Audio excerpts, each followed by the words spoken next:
और जैसे ही गोविंद ने चरण दबाए, उनके नेत्रों से आंसुओं की बूंद निकलकर अर्जुन के चरण पर जैसे ही गिरी, हड़बड़ा के अर्जुन उठे, ये क्या हो रहा है प्रभु? गोविंद बोले, इसीलिए तुम मुझे बहुत प्रिय हो अर्जुन, तुम महान हो, रोम रोम में तुमने बसाया है मुझे, ऐसा भक्त मुझे अति प्रिय होता है। प्रभु ने गले से लगाया, साथ भोग लगाया। आदरणीय सूत जी कहते हैं कि अर्जुन तो ऐसे रम गए द्वारिका में कि उनको कुछ भी याद नहीं है। हस्तिनापुर, इंद्रप्रस्थ कुछ भी स्मरण रहा ही नहीं। और यहां द्वारिका में परिस्थिति ऐसी बन गई महाराज कि धीरे धीरे धीरे धीरे कई समय निकल गए और स्थिति ऐसी बनी कि यदुवंशियों ने संतों का अपराध कर दिया।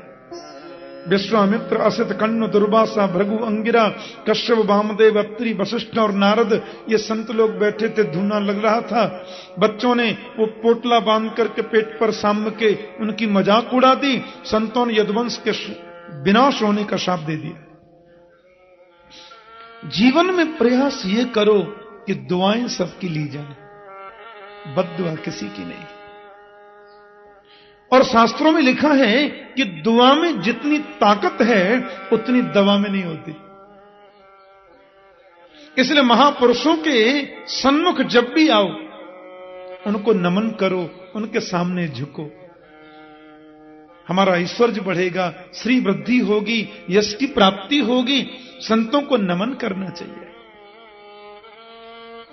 बच्चों से गलती हो गई, यदुवंशी राजकुमारों से अपराध हो गया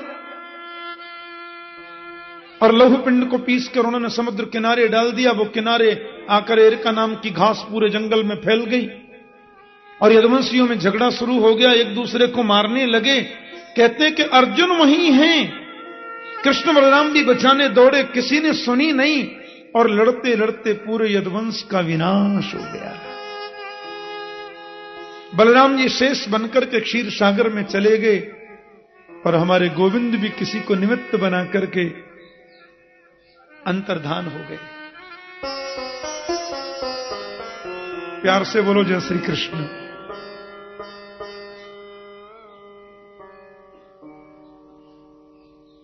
अर्जुन तो गोविंद की भारजाओं को लेके आ रहे थे वृंदावन। कन्हैया ने कहा था कि तुम हमारी पत्नियों को वृंदावन ले जाना, किशोरी राधा रानी की सन्निधि इनको प्राप्त होगी तो कल्याण होगा। अर्जुन लेके आ रहे थे तो स्वयं गोविंद ही गोप बनकर गए, अपनी पत्नियों को लूट लिया, ये बताने के लिए कि तेरा गांडीव धनुष भी मेरे बिना किसी काम का नहीं है। अर्जुन को तो ऐसा लगा जैसे हम लुट गए। यहां परीक्षित बड़े हो रहे हैं। यद्यपि श्री विदुर जी महाराज आज आए थे हस्तिनापुर में और सांकेतिक भाषा में उन्होंने थोड़ा युधिष्ठिर जी को संकेत कर भी दिया और विदुर ने आकर के धृतराष्ट्र जी को बहुत फटकार लगाई, बहुत डांट लगाई। अपने बेटा बेटी कोई रहा नहीं तो अब जिनको तुम मारना चाहते थे उनके हाथ का भोजन करके पड़े रहते हो। क्या हो महीयसी जंतो जीविता सा यथा भवान भीमापवर्जितम पिंडम आदत्ते गृहपालवत्। ऐसी जीने की इच्छा, तुम्हारे पुत्र सब समाप्त हो गए तो पांडवों के घर का भोजन करके पड़े रहते हो, शर्म नहीं आती? धृतराष्ट्र के मन में ऐसा प्रबल वैराग्य आया, पत्नी गांधारी को लेकर के वन को चले गए। युधिष्ठिर जी सवेरे प्रणाम करने आए, बोले ताऊ जी कहां चले गए? बहुत रोए। विदुर ने उनको समझाया। अर्जुन का तो चेहरा काला पड़ गया, मुखमंडल की श्री जाने कहां चली गई, तेजस्विता चली गई। अर्जुन जैसी हस्तिनापुर में आए, युधिष्ठिर जी बड़े गदगद, आओ अर्जुन, ओहो इतने दिन के बाद आते हो, तुम तो द्वारिका जाने के बाद कुछ भी तुम्हें याद रहता नहीं है। कन्हैया मिल गए, मानो सब कुछ मिल गया है। अरे भाई यहां भाई भी रहते हैं तुम्हारे, माता भी रहती हैं, और देखो तुम्हारा पोता परीक्षित बड़ा हो रहा है, बहुत समझदार है, उम्र से 15 साल आगे चल रहा है। भैया ये तो बहुत ही बुद्धिमान है, रोज प्रणाम करता है। हम लोगों के पास बैठता है, हमारी सारी बातें सुनता है, बड़ा गंभीर है ये। कैसे हैं कृष्ण? क्या बात है? अर्जुन तो बोलता क्यों नहीं? वसुदेव जी स्वस्थ है ना? वसुदेव और वासुदेव दोनों ठीक है ना? मामी जी देवकी जी एकदम अच्छी है ना? उग्रसेन महाराज और यदुवंशी जितने भी हैं सब सानंद है ना? लेकिन बात क्या, तू बोलता क्यों नहीं? मैं इतनी देर से बोले ही जा रहा हूं तो कुछ बोलता ही नहीं। क्या बात है? तुम्हारे चेहरे का तेज किधर चला गया? नष्ट तेजो विभासी में। मानव के चेहरे के तेज को नष्ट होने के 3 कारण हो सकते हैं। अगम्या नारी के संग समागम से भी तेज नष्ट होता है। गौ माता का गलती से भी अपमान किया जाए या बहुत बड़ा अपराध हो जाए तो भी शरीर का तेज नष्ट हो जाता है। या जिसके बिना जीवन में हमने रहना नहीं सीखा, वो हमें हमेशा को छोड़कर चले जाएं तो भी तेज नष्ट होता है। ऐसी गलती कोई तुमसे तो नहीं हुई? इतनी बात सुनी थी कि अर्जुन तो युधिष्ठिर के चरणों में धड़ाम से गिर पड़े। बोले, वंचितो हम महाराज हरिणा बंधु रूपिणा ये न मे परितं तेजो देव विस्मापनम महत। भाई जी हम तो लुट गए। हमारे प्राण वल्लभ योगेश्वर कृष्ण हमें छोड़ करके चले गए। अपने चरणों का आश्रय प्रदान करने वाले मेरे जगदीश्वर गोविंद हमें अनाथ छोड़ करके चले गए। यस्संश्रया द्रुपद गेहम उपागतानाम राज्ञाम स्वयंवर गृहे स्मर दुर्मदानाम। जिनकी कृपा से हमने द्रुपद महाराज के यज्ञ में द्रौपदी जैसी भार्या को प्राप्त किया। कृच्छ्रा दुर्वास सौर भेता देवताग्र भोग्य साकन्य शिष्टम उपयोज्य तस्त्रलोकीम तृप्ताम मस्त सलिले बिनिमग्न संग। दुर्वासा ऋषि 10,000 शिष्यों को लेकर के पधारे थे भाई जी, और हमारे अक्षय पात्र में कुछ भी बचा नहीं था। मेरे गोविंद ने आकर कैसी लीला करी। संतों का नहाते नहाते पेट भर गया और उनके शाप से हम लोग बच गए। आज वही प्राण वल्लभ श्री कृष्ण हमें छोड़ करके चले गए। जिनकी कृपा से किरात रूप में पधारे हुए भगवान शंकर को मैंने संतुष्ट कर दिया, जिनकी कृपा से पराम्बा जगदम्बा देवी की मुझ पर कृपा हो गई, आज वही हमारे जगदीश्वर गोविंद हमें छोड़कर चले गए। कैसे हुआ? क्या हुआ? और यदुवंशियों ने संतों का अपराध किया, शाप लग गया और लड़ झगड़ कर आपस में सब मर गए। चतु पंचा बशेषता 10, 20, 50 बचे होंगे, बाकी सब खत्म। और मैं उनकी भारजाओं को लेकर के आ रहा था भाई जी, भीलों ने लूट लिया। गोप स्वयं कृष्ण आए थे बनकर, ये किसी को मालूम नहीं। माता कुंती दरवाजे के पीछे खड़ी थी और कुंती ने यह सुना ही था कि श्री कृष्ण चले गए। धड़ाम से जमीन पर गिर पड़ी और 1 मिनट में प्राण निकल गया, मर गए। कृष्ण के वियोग को माता कुंती बर्दाश्त न कर सके। युधिष्ठिर बोले अर्जुन से, अरे भोले भंडारी, इतने दिनों के बाद तू द्वारिका से लौटकर आया भी तो यह अप्रिय समाचार लेकर के आया।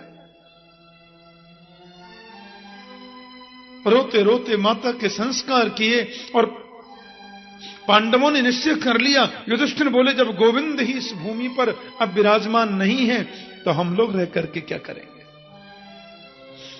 और नन्हे से परीक्षित को सबने गद्दी पर बिठाया, तिलक कर दिया। हस्तिनापुर के सम्राट महात्मा परीक्षित हैं, क्योंकि कृष्ण के वियोग में हम रह नहीं सकते। मैं तो बहुत छोटा हूं, आप क्या कर रहे हैं बाबा, मैं तो कुछ जानता नहीं हूं। बोले, परवाह नहीं बेटा, जब तक तुम्हारी शिक्षा पूर्ण नहीं हो जाए, हमारे महामंत्री और कुलगुरु राजपाठ में तुम्हारी सहायता करेंगे, राजनीति के गुरु तुम्हें सुनाएंगे, सिखाएंगे। महात्मा हमारे महामंत्री गुरुदेव तुम्हें आध्यात्मिक, आदि दैविक, आदि भौतिक शिक्षा प्रदान करेंगे। व्यावहारिक शिक्षा भी तुम्हें हमारे कुलगुरु प्रदान करेंगे। और हम तो इतना ही कहते हैं परीक्षित कि जीवन में 3 बातें याद रखना, तुम्हारा यश बढ़ेगा। पहले प्यार से बोलो जय श्री कृष्ण। पहली बात तो यह कि शरण में शत्रु भी आ जाए, एक बार उसको जरूर माफ कर देना। क्षमा बड़न को चाहिए, छोटन को अपराध। शत्रु भी एक बार शरण में आवे तो उसे तुम्हें क्षमा करना ही चाहिए, एक बार तो कम से कम। और दूसरी बात, अतिथि का हमेशा सत्कार करना। घर में संत पधारे, विप्र पधारे, अतिथि आए, उनका कभी निरादर मत करना बेटा। तुलसी या संसार में सबसे मिलिए थाए, ना जाने कहीं रूप में नारायण मिल जाए। अतिथि का मतलब क्या होता है? मैंने आपको फोन कर दिया, मैं इतने बजे पहुंच रहा हूं, आप मेरा स्वागत करने पहुंच गए तो मैं अतिथि हूं ही नहीं। अतिथि का मतलब होता है जिसके न आने की तिथि निश्चित है और न जाने की तिथि निश्चित है। अतिथि, न तिथि, अतिथि। जिसकी कोई तिथि निश्चित नहीं है वो अतिथि है। और अतिथि का सत्कार करना तो मानव मात्र का कर्तव्य होता है, अवश्य करना। और तीसरी बात, आंखों के सामने कभी पाप होते नहीं देखना। क्योंकि मुझे लगता है कि पाप करना जितना पाप है, पाप होते देखना भी उतना ही बड़ा पाप है। पांडव लोग स्वर्ग को जा रहे हैं। महाराज रास्ते में जितने तीर्थ हैं, तीर्थों का सेवन किया, परीक्षित को राज्य गद्दी देकर के चले गए। और बद्रीनाथ धाम से आगे अलकनंदा का आश्रय लेते लेते जहां से सरस्वती नदी का उद्गम है, उधर से बाईं तरफ स्वर्गारोहण करने लगे। उसको सतोपथ बोलते हैं, स्वर्गारोहण। लेकिन वेद के विरुद्ध एक भी आचरण जिसने किया है, वह कोई भी व्यक्ति सशरीर स्वर्ग नहीं जा सकता। प्यार से बोलो जय श्री कृष्ण। पांडव लोग जब स्वर्ग को प्रस्थान कर रहे थे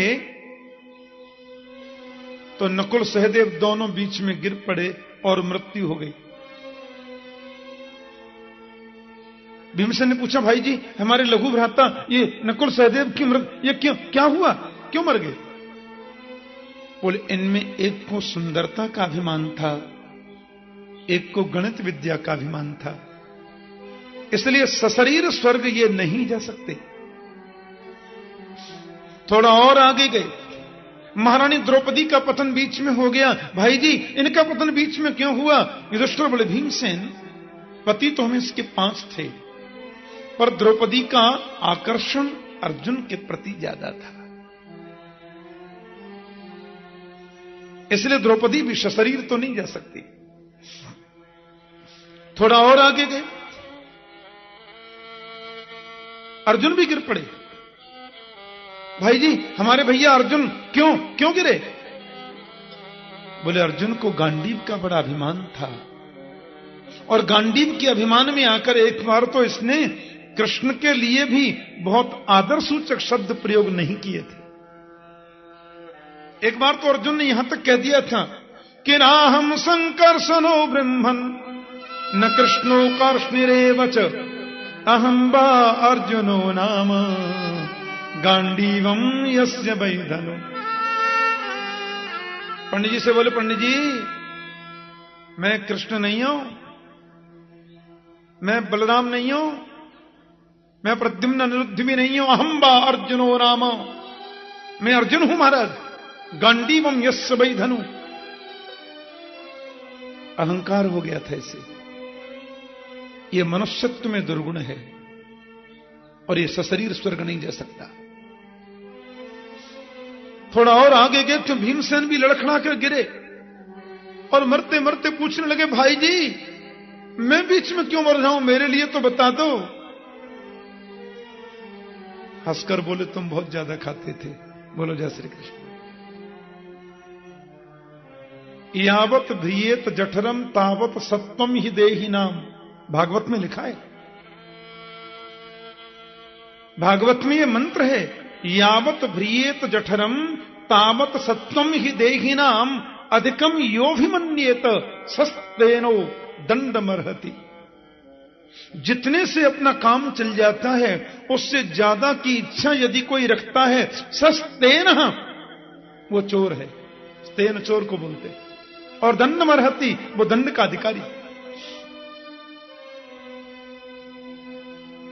भीमसेन चले गए। अब शरीर के सहज स्वर्ग में तो केवल युधिष्ठिर जी महाराज जा रहे हैं। थोड़ी दूर ये पहुंचे ही थे कि यमराज के दूत इनको पहले नरक में ले गए। अरे भाई सुनिए, हमको नरक में क्यों लाए हो? बोले आपने अपने जीवन में एक बार झूठ बोला था। नहीं, मैंने तो कभी नहीं बोला। एक बार बोला था आपने, याद करो।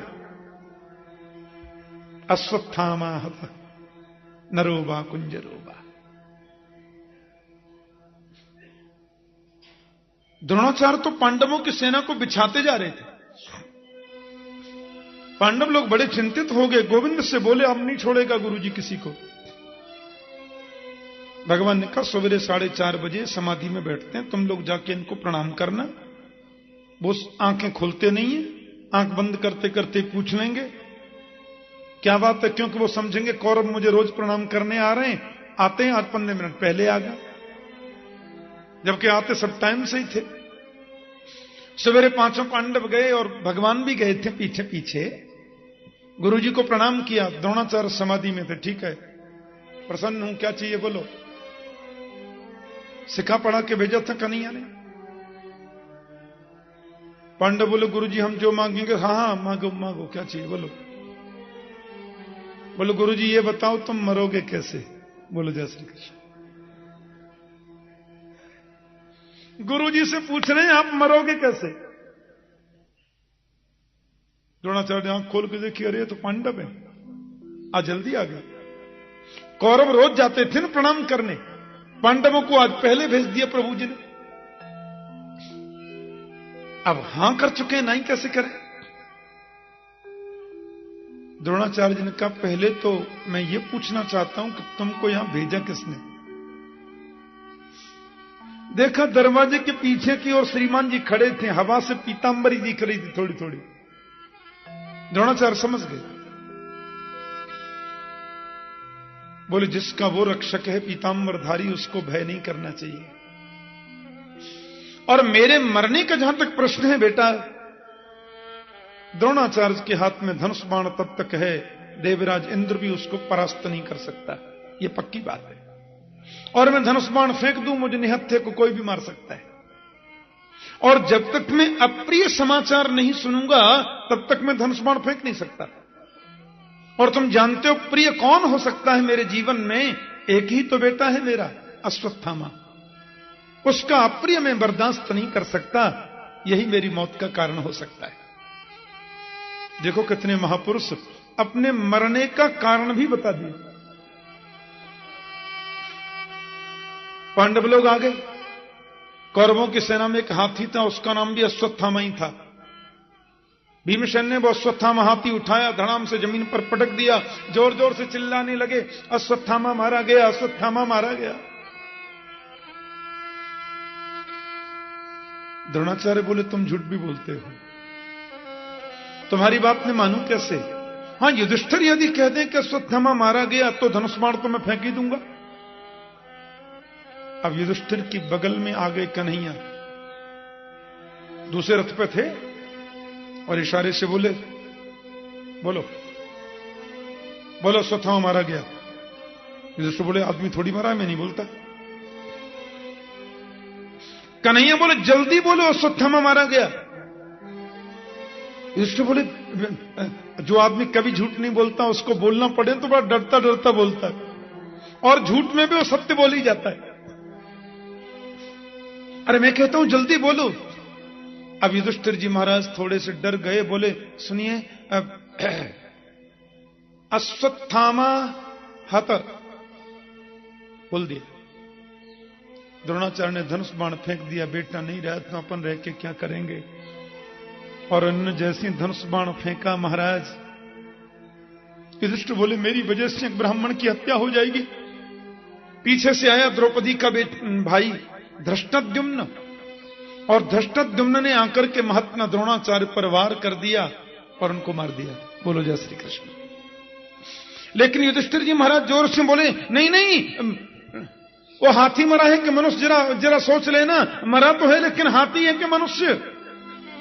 कन्हैया ने इतनी जोर का शंख बजाया कि वो बात उनको सुनने ही नहीं दी। आज यमराज के दूत कहते हैं आपने एक पल झूठ बोला था ना, एक पल के लिए आपको नरक में तो आना पड़ेगा। युधिष्ठिर जी बोले मैंने तो कभी नहीं बोला। बोले बोला तो था नरोबा कुंजरोबा। बोले हां वो बोला तो था, लेकिन वो तो कृष्ण के कहने से बोला था। कन्हैया वहीं प्रकट होकर बोले मैंने कब कहा था। युधिष्ठिर बोले आपने तो कहा था बोल दो। बोले मैंने जैसे कहा वैसा तुमने कब बोला। मैंने कहा वैसा ही तुम बोलते तो वो झूठ था ही नहीं। मैंने जो आपसे कहे थे उन शब्दों को याद करो। मैंने कहा था इतना बोलो, अश्वत्थामा हत, अश्वत्थामा मारा गया। आप यदि सिर्फ इतना बोलते कि अश्वत्थामा मारा गया तो आपकी बात झूठी थी ही नहीं, क्योंकि अश्वत्थामा को भीमसेन ने मार ही दिया था। अब यह तो आपसे कोई पूछ नहीं रहा था कि मरने वाला हाथी है कि मनुष्य। ये अपनी तरफ से ननु नचा क्यों लगाया तुमने। भीमसेन ने अश्वत्थामा हाथी मार दिया, बात खत्म। आप बोलते थे अश्वत्थामा मारा गया, आपकी बात झूठी थी ही नहीं। पर अपनी तरफ से जो आपने पीछे वाली लाइन जोड़ दी, जितना मैंने कहा उतना ही बोलना था। युधिष्ठिर बोलो दंडोत करता हूं तुम्हारी, कौन जीता तुमसे।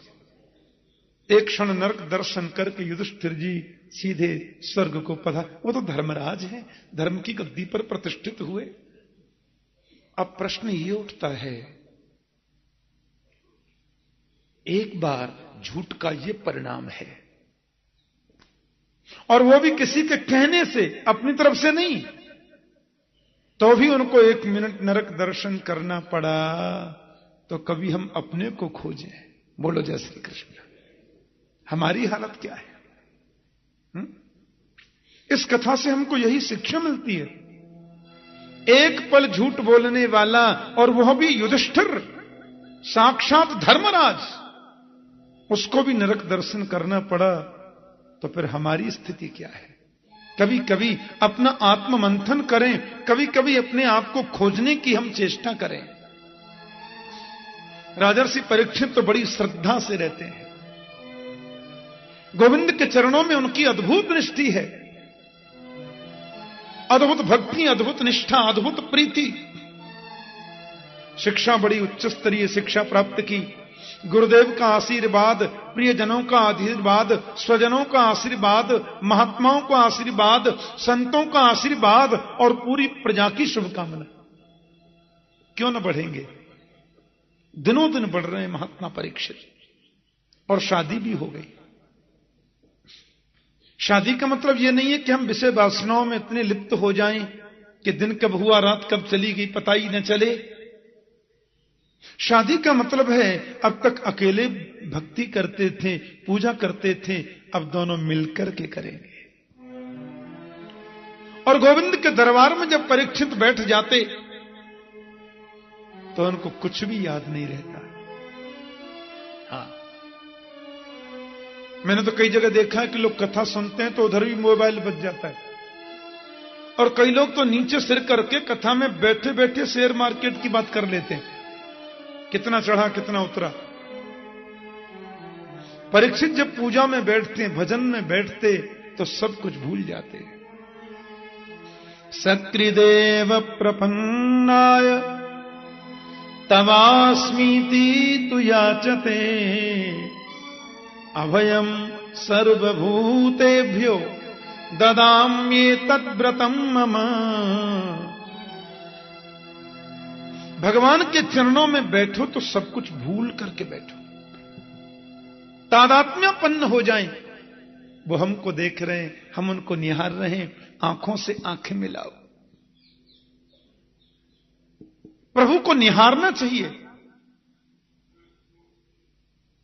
भज गोविंद गोविंद गोपाला, भज गोविंद गोविंद गोपाला, भज गोविंद गोविंद गोपाला, भज गोविंद गोविंद गोपाला।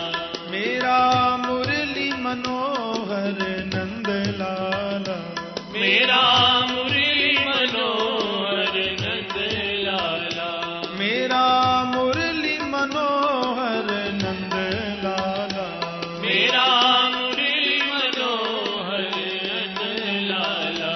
भज गोविंद गोविंद गोपाला, भज गोविंद जरा भाव से ताली बजा के गाइए। गोपाला, भज गोविंद गोविंद गोपाला, भज गोविंद गोविंद गोपाला। प्रभु मुरली मनोहर नंद लाला, प्रभु मुरली मनोहर नंद लाला, मेरा मुरली मनोहर नंद लाला, मेरा मुरली मनोहर नंद लाला। भज गोविंद गोविंद गोपाला, भज गोविंद गोविंद गोपाला, मेरा मुरली मनोहर नंद लाला, मेरा मुरली मनोहर नंद लाला, मेरा मुरली मनोहर नंद लाला, मेरा मुरली मनोहर नंद लाला, मेरा मुरली मनोहर नंद लाला, मेरा मुरली मनोहर नंद लाला, मेरा मुरली मनोहर नंद लाला, मेरा मुरली मनोहर नंद लाला।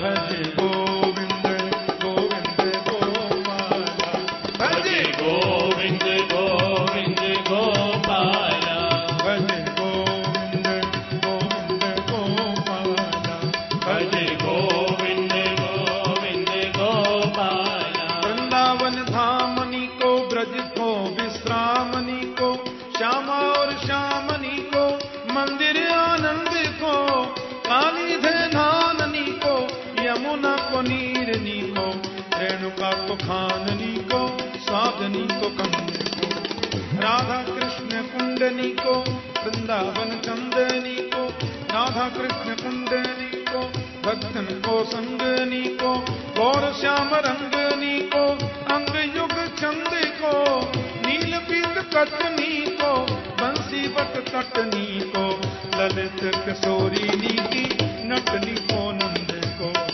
गोविंद गोविंद गोपाला, भज भज गोविंद गोविंद गोपाला, भज गोविंद गोविंद गोपाला, भज गोविंद गोविंद गोपाला।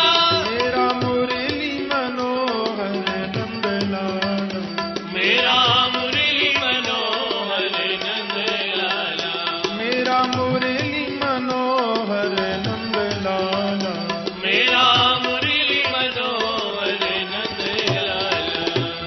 गोविंद गोविंद गोपाला, भज गोविंद गोविंद गोपाला, भज गोविंद गोविंद गोपाला, भज गोविंद गोविंद गोपाला, भज गोविंद गोविंद गोपाला, भज गोविंद